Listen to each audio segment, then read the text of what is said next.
बांग्लादेश के भविष्य को लेकर के सिर्फ युवाओं में चिंता नहीं है। सबसे ज्यादा अगर किसी को फिक्र है तो अल्पसंख्यकों को है कि जब भी चरमपंथियों का राज अपने चरम पर आता है तो उसका खामियाजा यहाँ हिंदू भुगतते हैं। और ये प्रथा अभी से नहीं है, दशकों से चला आ रहा है कि जब भी कोई सत्ता में परिवर्तन हो, जब भी किसी तरह का आंदोलन हो, उसका खामियाजा हिंदू भुगतते हैं। कहीं कहा जाएगा को अपनी जमीन दे दें, कहीं कहा जाएगा अपनी वधु हमें दे दे। और ये अंततः ढाका शहर में तो फिर भी आप समझिए कि स्थिति वो जी सकते हैं, अपनी बात कह सकते हैं।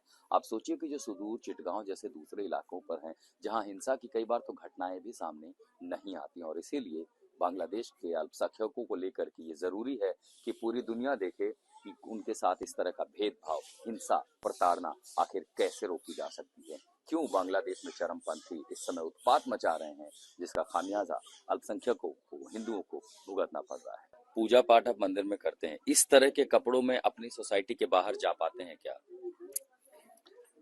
बांग्लादेश का हिंदू समाज का खूब ज्यादा अच्छा नहीं। बांग्लादेश का हिंदू डार डार के चलना है।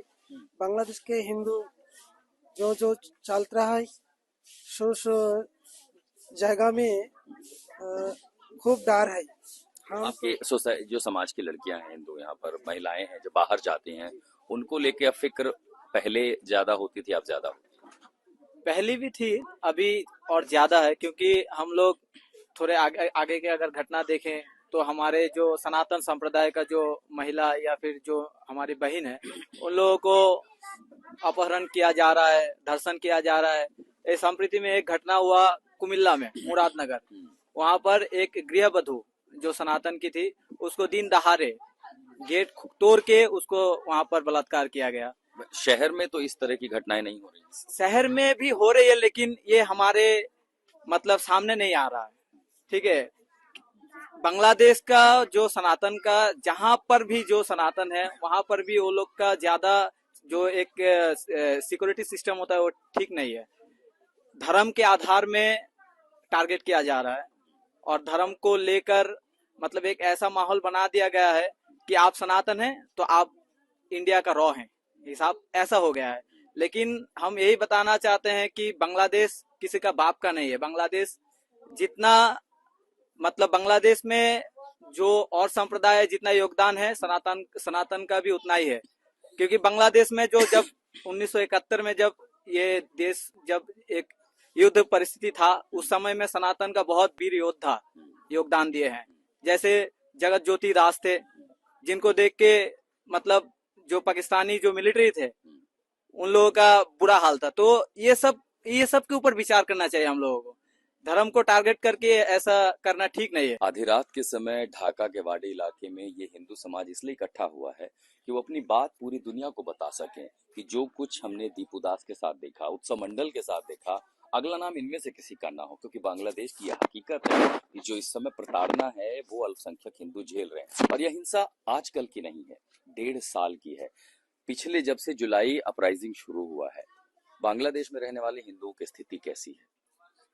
दादा नमस्ते। तो बांग्लादेश का जो परिस्थिति है, जो गवर्नमेंट था अच्छा चल रहा था, प्रशासन भी था, आइन भी था हम लोग का लिए, सब लोग का कोई अन्याय करने से विचार होता है।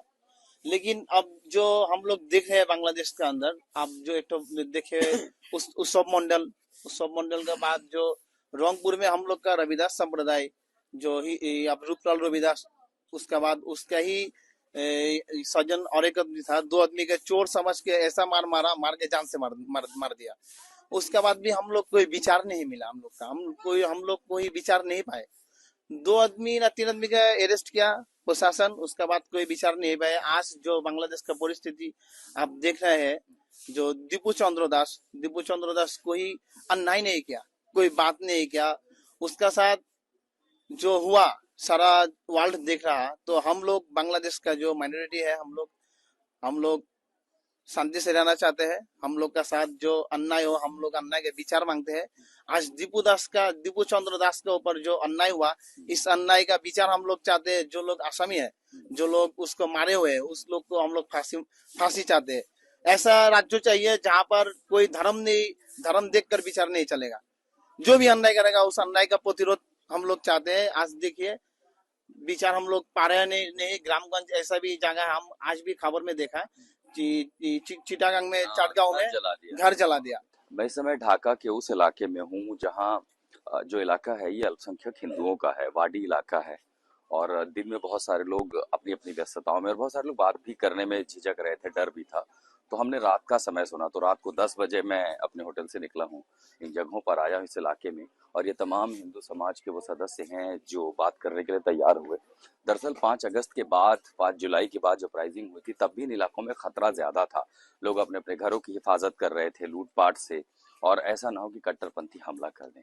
अब देखिए किस स्थिति में रहते हैं, तो हम उस इलाके में जा रहे हैं लोगों से बात करने के लिए। गर्मियों की छुट्टी होने वाली थी, मेरे पापा आने वाले थे, तो हम लोग सभी खुश थे। तो मैं एक बेड पे चढ़ के डांस कर रहा था, लेकिन वो पहले ही आ गए।